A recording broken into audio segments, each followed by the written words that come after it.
Connecticut wins the national title. But who cares about that? We're here to talk about the Braves, so let's get to some Braves talk.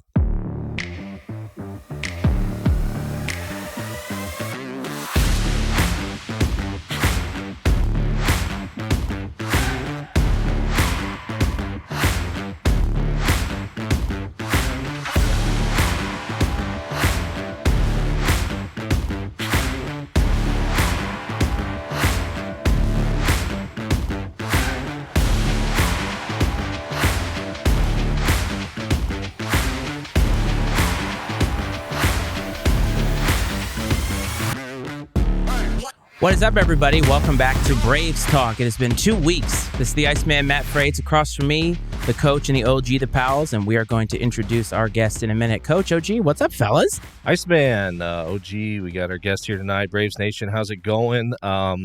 Tonight is the night for you degenerates that are into the recruiting and everything that goes along with that when it comes to the Braves. So we're going to dive deep into the roster, and obviously now at this point in time, Darius is committed to coming back. That happened just after the last time we did an episode, of course, but we're happy to have him back, and obviously some other pieces have been added since then, and we'll get into that. But yeah, man, it's officially now off-season in college basketball. The transfer portal is in full swing, and really excited to see where things end up for the Braves. How about you, Dad? Yeah, definitely excited about the transfer season. Oh, y'all laughed at me. Rick, it's been 2 weeks. I haven't seen you in 2 That's weeks, the and problem. your It's first been 2 inning is, weeks.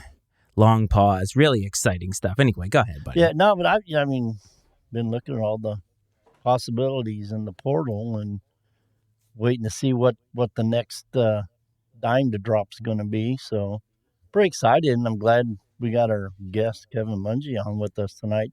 He's a little bit more knowledgeable in recruiting than I even am, which isn't much from me, but glad to see he's here and give his input. Yeah, don't sell yourself short, Rick, by the way, because you are quite knowledgeable. But that is right. We have a guest with us tonight. Kevin, it is great to have you here. I assume this is a sports radio first-time, long-time thing? Yes, it is. Thanks a lot, guys. Thanks for having me. I can at least, if nothing else, assure you I know a bit about recruiting, but I'm not hiding under the bleachers or behind in the bushes of the Renaissance just to figure out what's going on. So you are not that burner account that's on there breaking all the news that everybody is mysteriously wondering who it is? No, I can assure you I'm not that guy. I still think it's a burner account. I don't care what anybody says. I still think it is a burner account. Well, fellas, the recruiting trail is hot right now, and I think that the Braves have done quite a bit so far. The biggest news since we last met was Zeke obviously recommitting, I should say. And I believe we had a commitment from Connor Dillon. So, Kevin, why don't you go into just a little bit? I mean, obviously, Zeke, we know he's a known commodity, but with Connor Dillon, because I know that you are very heavy into all of this stuff, and kind of give us your breakdown of what you think that commitment means to the team next year and possibly even going forward. Yeah, sure. The interesting, fun thing is one Connor replacing another Connor so that we always have at least one Connor on the roster. I know other people have mentioned that. I know that just from the simple standpoint of scoring, Connor Dillon has scored almost 1,200 points in the last 2 seasons at Winona State, which is actually a pretty decent high-end D2 school, so nothing to frown about with that. He has shot a lot from three, shot it at 39% last year, which is a pretty good clip. I believe he made 165 twos as well, so he's not just a one-dimensional player. He's a 3-level scorer. He shoots a lot of free throws as well, so he can get to the line at a good clip. And, it's just one of those things where if you look just on the face of things, people say, oh, well, it's just a D2 player. But he's a D2 player that was scoring at a very high level in the aspect of he had 18 games or more that he had 20 or more points. He had 6 games of 30 or more points. And then he had 2 games where he scored 40 or more points in the game. And from my standpoint, it really doesn't matter what level you're at. If you can score 40 points in a game, that's pretty substantial. And people who discount that kind of forget that there are a lot of guys who elevate. It's not as if once you're at one level, you're always going to stay there. I mean, didn't Michael Jordan famously get cut from his high school basketball team? One of the greatest we've ever seen. So it's not as if guys can move up. Brad, how do you feel about this? I think they're good additions. With Zeke, obviously, we talked about that last time, how I think critical it is to be within the unpredictable world of the transfer portal to be able to add a guy that fits in your system and fits with your culture, especially after kind of what transpired last year with the guys that we had come in. So having that stability, I think, is really helpful. And obviously, he's a great player that I think is going to help us out tremendously. And I mean, he was a big piece of the championship team 2 years ago. So looking forward to seeing him back in the red and white, I should say.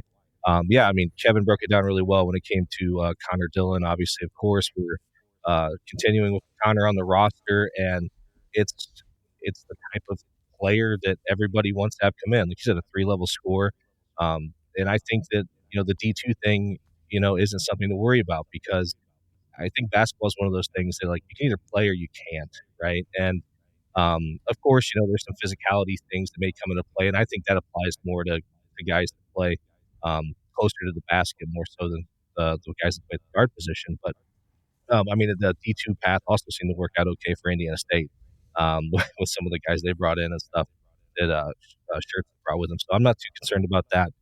Really looking forward to it, and I'm sure that Dad's got some finer points he would like to add to the conversation.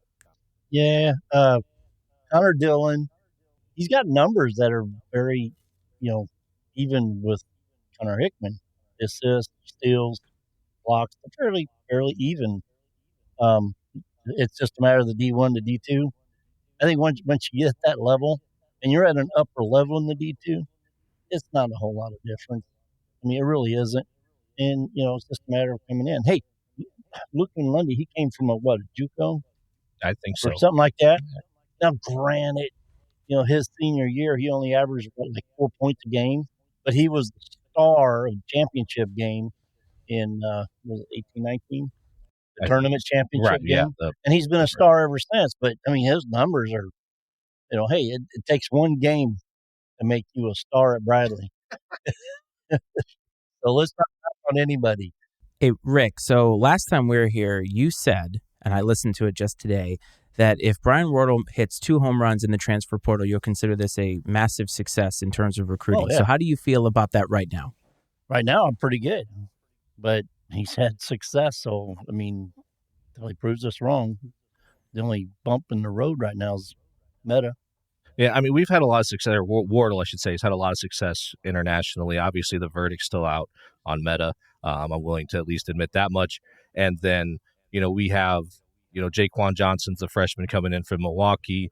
And, it's going to be interesting to see how he fits into the equation, because I don't know with kind of we went from having like no guard depth to looking pretty solid at the guard position right now. So, the good part is he's probably not going to be like forced into action prematurely, which is a good thing. Hopefully we can bring him along and let him kind of find his way into the system a little bit. And then, Joe right here in the comments, he's right. So Corey Thomas was just a commit that happened here in the last week, which I'll let Kevin and Dad break that one down in more detail. And of course, we've got the commitment from the Italian Timothy Vanderkamp. And then, we still have, I think, 1 to 2 scholarships on the table. There's some questions if, Cade Harkey is going to retain his scholarship or not. We're not sure how that's all going to shake out. For sure, we know there's one, and it'll be interesting to see what direction the Braves go with that. Yeah, Kevin, why don't you go ahead and break that down? The 3 guys we hadn't talked about yet, but also kind of looking to the players that Bradley has sort of been on, whether they've made an offer or not, and just sort of kind of ply your craft, my man, because I saw the notes. You are prepared. Yeah, absolutely. So just a fun fact off of what Rick had mentioned. Corey Thomas, his coach, actually coached Luke Montlundy in JUCO. So there's a definite connection there with Brian Wardle. Corey Thomas, the guy we just got, he was all-conference JUCO, averaged 12 and 10 his second year there, which his rebounding, again, going back to if you can do it at one level, you can do it at just about any level. They are a high-level JUCO team that were in their national championship run. They were in the final 16, I believe, in the JUCO tournament, and actually got knocked off by the who ended up being the runner-up for the JUCO national championship. So he's a really good rebounder, just an elite elite offensive rebounder. I believe he was top 10 in the country in offensive rebounding. He was 17th nationally overall in rebounding, and he's also an elite shot blocker as well, which was 30th in the country in JUCO in that. And he is also, much like Darius Hannah, in the mold of a big, long, athletic player. He's 6'10". He's about 215, 220 now. So he's put on a little bit of weight in the last year at JUCO. I expect them to get him in the weight room a little and build a little bit more strength. But the good thing is Bradley will be able to utilize him as they've utilized Hannah, where they can switch off on all defenders, defending screens, rolls to the basket, and he will protect the paint very well with the shot blocking capability. I think I saw the highlights. He can shoot the three a little bit too, can he? Yeah. A little bit better than Hannah. I don't expect him to shoot a ton of threes, but yeah, he can do a good job with the pick and pop as well. He can do a pick and pop. He can do a pick and roll. He gets down the floor very, very well. So expect to see some highlight reels from him as well, much like Hannah. What sort of what sort of knowledge do you have based off things you've heard or read about a Vander Nap out of Italy? Honestly, I just from seeing the highlights, I mean, it's tough because, anybody can put together a pretty good highlight reel. I expect him to be very raw coming in. Think Atlison with a little less skill, just for the simple fact that he hasn't yet been acclimated to the United States ball. Like Atlison got the time in Kansas to acclimate a little bit better to the speed and to the skill of United States basketball. He's a little bit more polished, I would say, as a passer. But other than that, it's one of those things where I feel like they need to get him in here, and they're obviously, much like with every Wardle recruit, they're going to need to work on his defense, and they're going to need to work on getting him acclimated to the speed of the game. As of now, looking at all the recruits that we have coming in and all the returning players, I would say I would probably project him to be a little less far along than some of the other guys, and there's probably a great possibility that I would say he's going to be fighting for minutes at the outset. Yep. Yeah, I agree. Because there's nothing. I mean, there's very little stats on him on Vander Nap, and very, very little video, and the ones you get's not very impressive. And I mean, that's not to say he won't turn out to be a good player, because if you look up and down our roster now, we're starting to build a team that if he being Wardle wanted to, he could go a little deeper into using the bench. But as we know from history, he generally focuses in on 8 to 9 players. And if you're not into that 8 to 9 player rotation, it takes a little bit for you to crack into that, or it takes somebody doing something wrong that is in that rotation to be pushed out of it. And I mean, I kind of feel the same way about Johnson from Milwaukee as well. He should turn out to be a pretty good player, but he's coming from a place where they didn't play a whole lot of defense. So he's going to have to get really up to speed with that to even crack the rotation. Yeah, with Johnson, a lot about his game, and the unfortunate thing, a lot of the video I've seen of him, of the good stuff, has been shot from underneath one of the baskets and not from the side. So you get to see him, floor level going up and down. And with him, I see he's a little similar to Birch, not afraid to drive to contact. I think he's a little careless with the ball at times, and that's gonna hurt me. I think I mentioned to Brad a week or so ago. He does a lot of stuff. Did a lot of stuff at the high school level. He won't be able to do at D1 at Bradley. Because I mean, bigger, faster, stronger players will stop him. Pick the ball from him and that. But he's going to be a very good player, good shooter, good assist maker, playmaker, for the team. So he's going to be exciting. Dude averages 30-some points a game, so right around 32, I think. So, and he's played against some pretty decent talent. But it's like Kevin, you said, the defensive side might slow him down some. Now, based off of this question that's on here, thinking about sort of how recruiting has changed over the past few years, and just coming from your perspective where, we've talked on the show before about having to recruit both the players that are on your team, players that are transferring, and then you're talking about bringing in guys from the high school level as well, or even the junior college level. And from obviously the work you've put into following this for the last few years, or even longer, I assume, what are some changes that you've seen in the approach? Because we talk about scholarships and wanting to leave some for high school kids. Obviously, you've got to manage all these different aspects of it. And have you sort of seen a change in the recruiting fundamentally over the time that Brian Wardle has been here? I'm not really certain I've seen much of a change with Wardle and how he recruits per se. Honestly, it's more of a global thing than anything. It's the Wild West out there now. And I feel as though at this point, when you're recruiting a kid, it's almost you're recruiting everybody year to year. You can't really necessarily look at, oh, well, we're recruiting this high school kid and we're going to have him for 4 years, or we're recruiting this junior college player. Really, guys like Leons and Hannah are more anomalies than anything now, just with the simple fact of looking at just the landscape of basketball. Just for example, there was a kid from Arizona, that big time player, and didn't have to leave Arizona, had a really good situation there, went into the transfer portal and got what's reporting right now is $1.2 million to go to Indiana, an NIL deal. So, it's crazy now, because you look across the Missouri Valley and all the guys that are just leaving the Missouri Valley, and some of them are, getting really good deals. Just for example, it was reported last night that Jason Kent committed to Texas and got $600,000 to do so. So we're in the wrong business, fellas. Yeah, you're right about that. So I have not to stray too far away from Bradley recruiting directly, because I do think this impacts the Braves, but do you feel like the days of developing players, like having that developmental big that sits on your bench that you bring along, that you hope he's a meaningful contributor by his senior year, I feel like those days are gone? Because if you do put that work into developing that kid and he comes out and he excels, he's gone.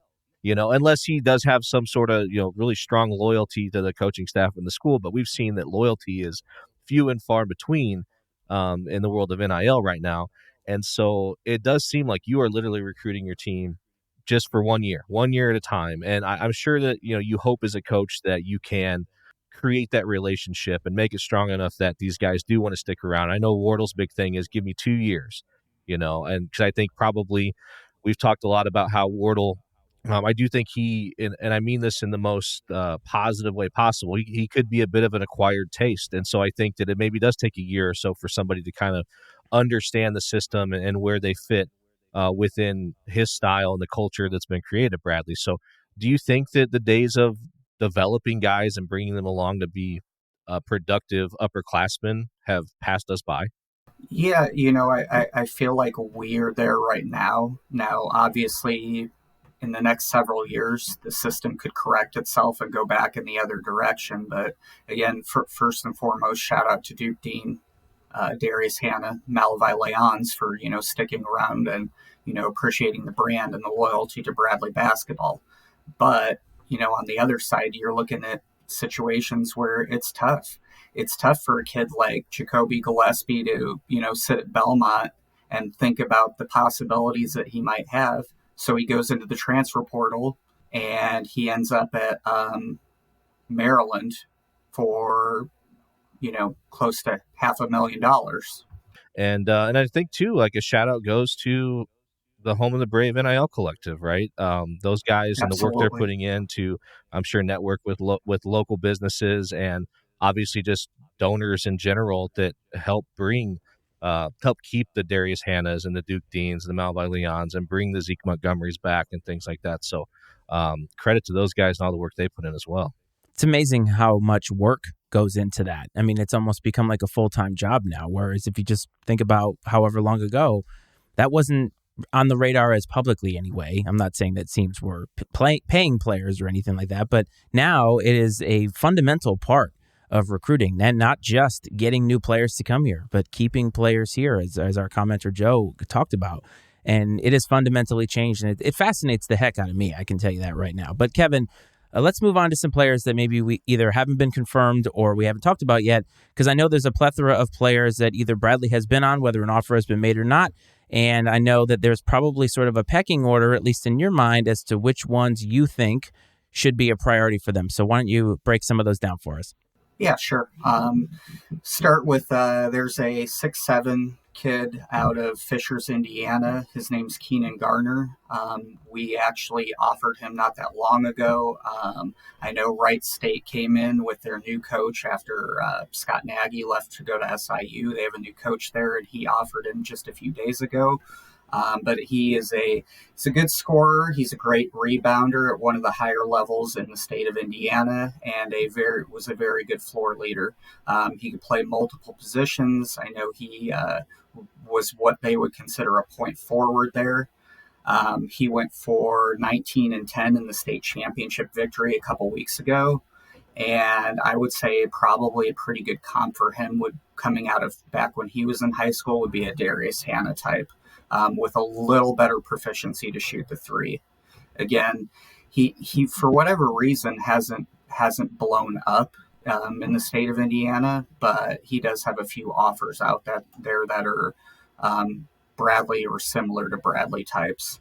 The next guy I would mention would be Brody Robinson. I'm not sure if we are still in on him because he's a 5'10" point guard. I know we were very heavily in on him, and then Duke Dean decided to come back to Bradley, so I'm not sure where the fit is there, especially from the standpoint that we might be pretty set on guards who are more veteran-like. I think right now it seems that if we're looking for players to fill out the back end of the roster, we're looking more towards freshmen, maybe somebody that's going to come in and may not play a lot the first year, but is going to supplement things just for the simple fact of now with Zeke coming back, Connor Dillon coming in, Corey Thomas committing. We now have 6, possibly 6 seniors, 5 or 6, depending on who you ask, how many scholarships we actually have. 5 or 6 seniors, and then 2 juniors on the docket as well. So it's looking like not so much for a class balance deal, just because you're not sure whether you're going to keep a guy around for more than 1 year, but just for the simple fact of getting somebody to acclimate into the system. But Brody Robinson was one that he was a named first-team JUCO All-American. He led the entire nation in assists. He would probably be I know other people have mentioned it, he'd be a good Bowen Bourne comp as far as his size and his ability, limitless range from 3, and he forces the action much like Bowen Bourne. I know the interesting thing is at 5'10", 160, you wouldn't think so, but I think he shot over 200 free throws just this last year alone in junior college, so that's a monster number. And again, not sure if Bradley is still in on him, but that it is still out. The offer is still out there, supposedly, but I kind of feel like that one might have been pulled once Duke came back. Jackson Moni was another one, Division II player, first team All District, 21 and 8 last year. The thing I liked about him was he, again, 6'10", 3-level scorer. He was a 47% shooter from 2, 33% from 3, but an 89% free throw shooter on quite a number of attempts. So that's always a good sign when a guy can step up to the free throw line and knock him down, because we've tended to have that problem over the years in knocking down free throws. Shot a lot of threes for a guy his size. Rebounds the ball okay, I guess, for his size, but from what I've seen, he was not much of a defender, so I'm not sure exactly how that fits into what Brian Wardle likes to do. And he's even for his size, he's much closer to a guy that would play the 3 or the 4 than a guy that's going to play the 5 like Corey Thomas is going to. And then the last couple on my list are a couple high school kids, one from the state of Illinois and one from the state of Wisconsin. Stefan Chichit is from Riverside High School. He's 6'11", 7 foot tall, average 19 and 10 as a senior on a pretty good Riverside team that won 26 games. I would consider him more of a skilled point center type big, more like a Avila from Indiana State light. Does not shoot the 3 like Avila, but was really good at passing out of the post. In his case, Miami is now coming into play, so I'm not sure we have much of a shot at him. And with adding in Corey Thomas, it would be something where he would be coming in and he would be either second or third in the pecking order at the 5 as well there. And then probably the guy that I would be most excited about, he would be my number 1 on that list, would be Amari McCautry, who's a 6'6" wing from Wisconsin. He is now the top uncommitted senior in the state of Wisconsin. The only concern there is, again, he's starting to get some really significant P5 interest. He's supposed to go into a visit at St. Louis. Xavier's come calling a little bit too, so it would be really doing a really good job trying to sway him to come to Bradley and say, hey, you could get some playing time here your first year, but your second year, you could be a star here. Hey, Rick, so you have opinions, and if you were on the recruiting trail right now, what are some things that you would want to focus on in terms of kind of filling this team out based off of what we know now? Well, finding 2, not 1, 2 available scholarships would be on as a coach, my list on my agenda. But as far as players, I like the Chichik, however you pronounce it. I like the McCautry, either one of those guys, the Keenan Garner. Any of these guys we get, Marcus Johnson. I don't know if we got anything with him, but he's only 6'7", but 250. It's either him or Malone. I don't remember which. I think they were both played similar. I watched video on both of them, but it reminded me of a combination of Dwayne Funchess and Ja'Shawn Henry, the way they played down in the post, being smaller but very explosive, and with that weight, yeah, we need bodies like that to help push around opponents when we need to. So that's what I'm looking for. All right, so I want to reward one of our commenters. He has been waiting quite a while. He asked this question, and it's something that we had in the agenda, and I waited to put it up here. So thank you for your patience in thinking that maybe we ignored your comment, but we did not. And we're going to project what the possible starting 5 would be. And Kevin, I want to start with your thoughts, and then we'll go to Brad. And then last, of course, the prognosticator, the OG. Sure. It's odd because I think I've been asked this a few times already, and I've been pretty set on my answer every time. Duke Dean, Connor Dillon, Zek Montgomery, Darius Hannah, Corey Thomas. No wavering whatsoever right now, at least not until we get one more scholarship player in here. I assume the pals agree. They are nodding their heads. Yeah, I mean, I don't think you can go wrong with that starting lineup. I think you'd feel good about that if that's the way that we open the season. I do think that I would be surprised. I wouldn't be surprised if we see some different combinations early on, just because I do feel like this team allows, with the makeup of the roster as it exists currently, it does allow for a lot of like mixing and matching and different combinations that could be played together. I mean, obviously that's something we'll see throughout the course of a game more so than a starting lineup. I do think that one thing that Brian Wardle's always kind of been bullish on is that he seems like his starting 5, like once it kind of gets established, is set for the most part. And that's fine. That doesn't bother me. It'll be interesting to see, like you mentioned, Kevin, who fills out that last 2 remaining scholarships. That seems whatever happens there. But I not to just repeat myself, but I feel really good about that starting 5, and I'm very curious if Dad, if you've got Meta in your starting 5 or what direction you're going to go with that. No, I don't have. I mean, right today, no, I do not have Meta in my starting five. He'd probably be one of the later ones that come off. It kind of depends on if he could grow a lot, but there's a lot of things in his game I'd like to see out of him. And until that happens, so I know I had discussions on Tapper Talk today with some people. I think maybe they may misunderstood, and I'm sure I kind of misrepresented how I No worded some things. way. Not But you. Stop. but he can't. He's not. But someone put it down. He's not a real college basketball player. I take offense to describing players who put their heart into practices every day. When you want to come out and say that's our eat whatever. But anyway, you get into the starting five. The only other one, is the possibility of Allison in opposed to not in opposed to, but with Corey Thomas. It's going to be one or the other, and I do lean towards Thomas. I really do. There's so many different things. Someone had made a comment back at me, that he sort of thought Davis would take the spot of Leon's, and I kind of said, depends. Do you want to go big? Or do you want to go small? Do you want to run?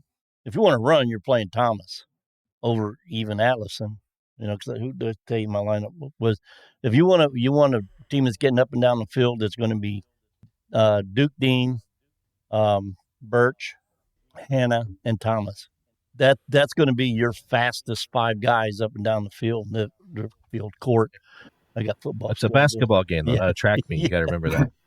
Yeah, but no, I'm just saying, and that's a team with some size too, with the exception of Duke. But that's just my take. But there's so many different combinations you can play throughout the course of a game, depending on your opponent, where they're at in the game. It's Wardle's got to be excited to have these tools. Yeah, and he can go out and get another tool. I use that in a positive sense, not the negative sense. And and that's where I like bringing Zeke back. Zeke's 6'6". You bring in Corey Thomas, who's 6'10" and very athletic.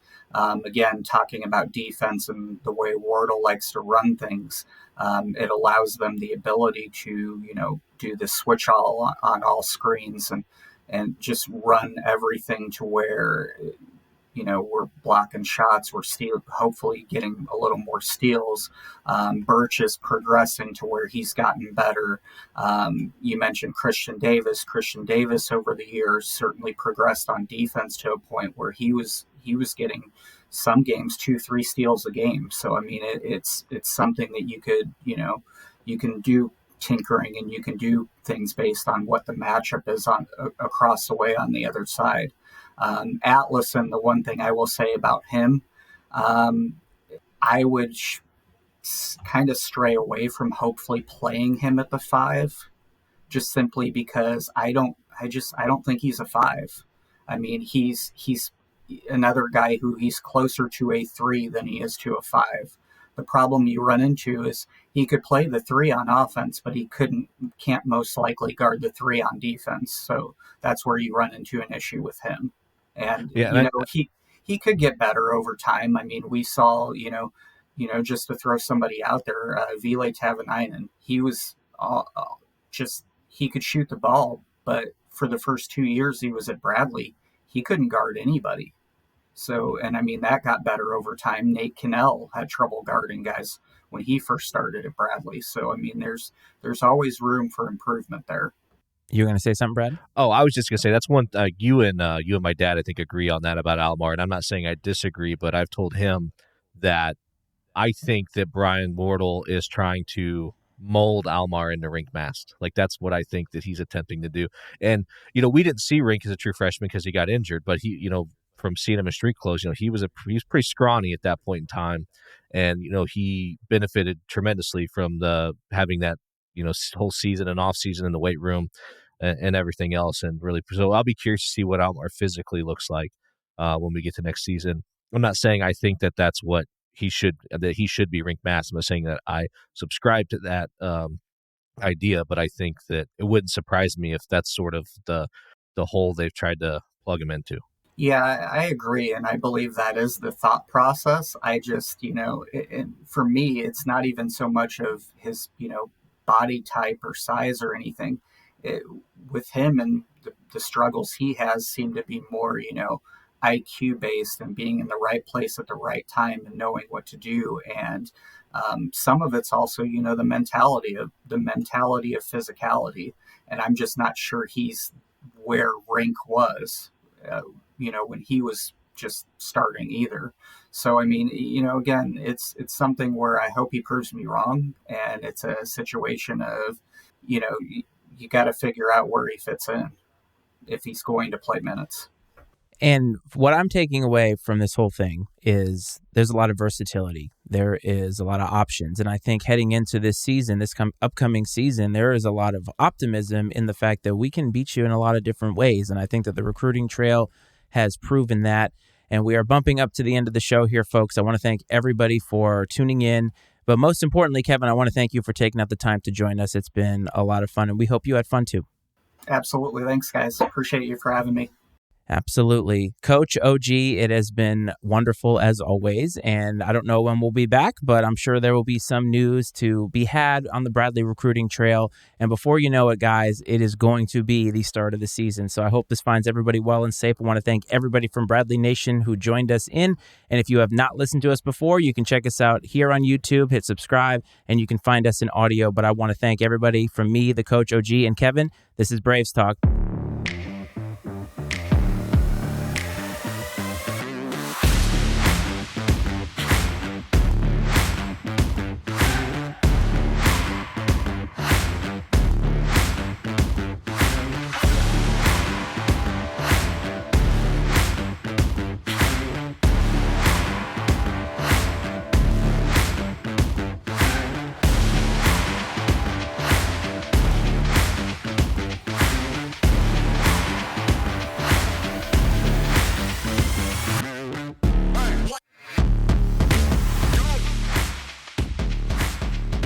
The opinions and viewpoints expressed on I&C Sports are those of Matt Freites, Brad Powell, and their guests, and not necessarily those of the Matty Ice Media Network.